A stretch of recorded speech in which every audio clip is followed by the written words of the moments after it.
मेरी आज की कहानी का नाम है भूतिया ढाबा। एक बार 4 दोस्त थे। रवि, दीप्ति, मयंक और अंश अपनी कार से जयपुर से लौट रहे थे। मस्ती करते हुए, गाने गाते हुए कब रात हो गई पता ही नहीं चला। पेट में भूख के शोर के साथ ही उनकी नज़र पड़ी उस साइन बोर्ड पर जिस पे लिखा हुआ था काला ढाबा, 500 मीटर आगे, गरम पराठा और कड़क चाय। अंश बोला, भाई रुको, गरम पराठा मिलेगा इस सुनसान में, मज़ा आ जाएगा खाने में। दीप्ति ने कहा, नाम थोड़ा अजीब नहीं है? काला ढाबा, मुझे तो बिल्कुल अजीब सा नाम लग रहा है। लेकिन बाकी सब भूख से ज़्यादा डरावना कुछ नहीं है। जोर से भूख लगी हुई, पेट में चूहे दौड़ रहे हैं।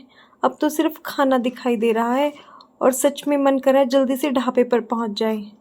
जैसे ही वे ढाबे पर पहुंचे, देखा एक पुराना सा टूटा फूटा ढाबा, पर अंदर रोशनी जल रही थी। एक बूढ़ा आदमी तंदूर के पास बैठा था। उसने बिना मुस्कुराए पूछा, 4 पराठे, आलू प्याज। रवि ने चौंक कर पूछा, आपको कैसे पता चला हम 4 हैं? वो बूढ़ा बोला, यहाँ जो आता है उसका इंतज़ार पहले से होता है। वे सब चुप हो गए। मयंक हंसा, हाँ, शायद मजाक कर रहा है। वो बैठे और चाय आई, पर उसकी खुशबू कुछ अजीब सी लग रही थी, जैसे जली हुई चीज़ की। फिर पराठे आए, गरम मक्खन टपकता हुआ। लेकिन जैसे ही दीप्ति ने पहला निवाला मुंह में डाला, उसका चेहरा बदल गया। ये इसमें ज़रूर कुछ गड़बड़ है।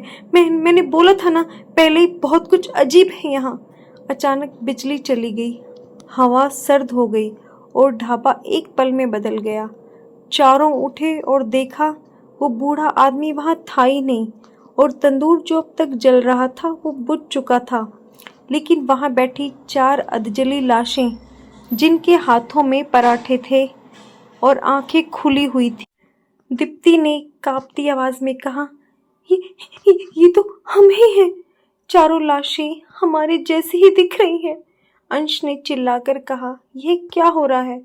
और दौड़कर कार की तरफ भागा। लेकिन कार के पास एक और शख्स खड़ा था, वही बूढ़ा आदमी, पर उसकी आंखें लाल थी और चेहरा काला और झुलसा हुआ था। उसने कहा, पराठा छोड़कर ऐसे कैसे जाओगे? आखिरी प्लेट अभी बाकी है।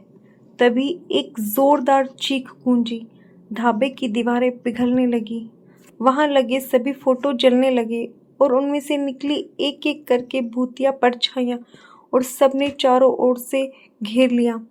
मयंक की आंखें सफ़ेद हो गई, रवि का शरीर जकड़ गया, दीप्ति ज़मीन पर गिर पड़ी और अंश बस चिल्लाता रह गया, हमें छोड़ दो, हमें हमें हमें छोड़ दो, हमें हमें हमें प्लीज़ छोड़ दो, हम फिर नहीं आएंगे। लेकिन एक धीमी सी आवाज़ आई, जो इस ढाबे में आता है वो कभी लौट कर नहीं जाता है। अगली सुबह एक ट्रक ड्राइवर रुका, देखा कि ढाबा बंद है, वहाँ सिर्फ राख है। लेकिन राख के बीच 4 अधजले मोबाइल फ़ोन पड़े थे और एक दीवार पर खून से लिखा गया था, हमने सिर्फ एक पराठा खाया था। पिछली रात 4 दोस्तों की चीखें उस ढाबे के अंधेरे में कहीं गुम हो गई। सुबह सिर्फ राख और अधजले मोबाइल मिले।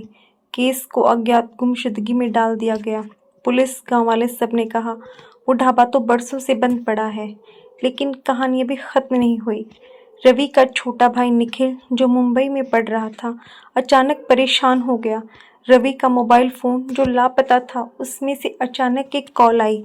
उसने फ़ोन उठाया, भाई वापस आ जाओ, पराठा अधूरा है। और फिर एक भयानक चीख।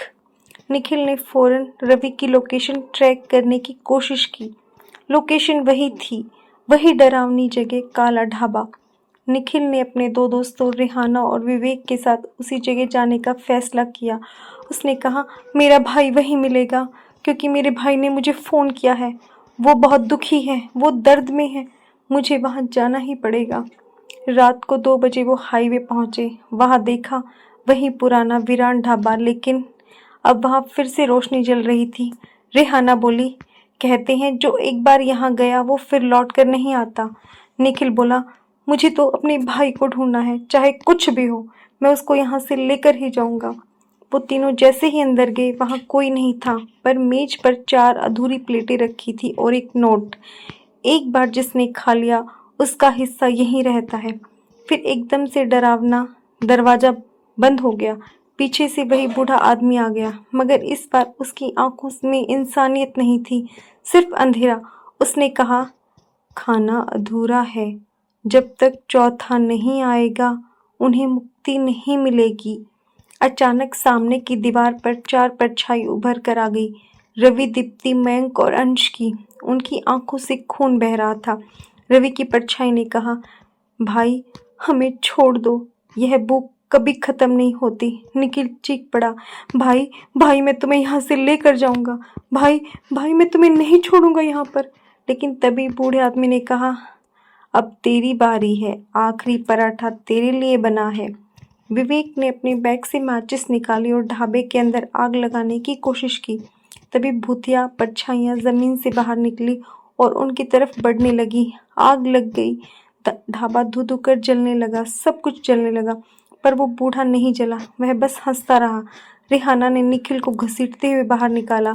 तीनों किसी तरह कार में बैठे और तेजी से भागे। सुबह जब पुलिस पहुंची, वहां सिर्फ राख नहीं बल्कि 6 अधजली हड्डियां मिली। मतलब अब 2 लोग और ढाबे का हिस्सा बन चुके थे। पर एक चीज जो मिली वो निखिल का मोबाइल और उसमें रिकॉर्डिंग। ढाबा नहीं जला, हम वापस आएंगे, हर उस भूखे इंसान के लिए जो इस रास्ते से गुजरेगा। अब लास्ट में यही कहा जाएगा, कभी किसी सुनसान रास्ते पर रात को भूख लगे तो याद रखना, कुछ पराठों की कीमत जिंदगी होती है। ये हमेशा याद रखना। अगर आपको मेरी कहानी पसंद आती है तो उसे लाइक करें, सब्सक्राइब करें और शेयर करें। प्लीज़ आप मुझे मोटिवेट कीजिए। आप कहानी सुनते तो हैं पर सब्सक्राइब नहीं करते हैं, तो please subscribe my channel. Thank you.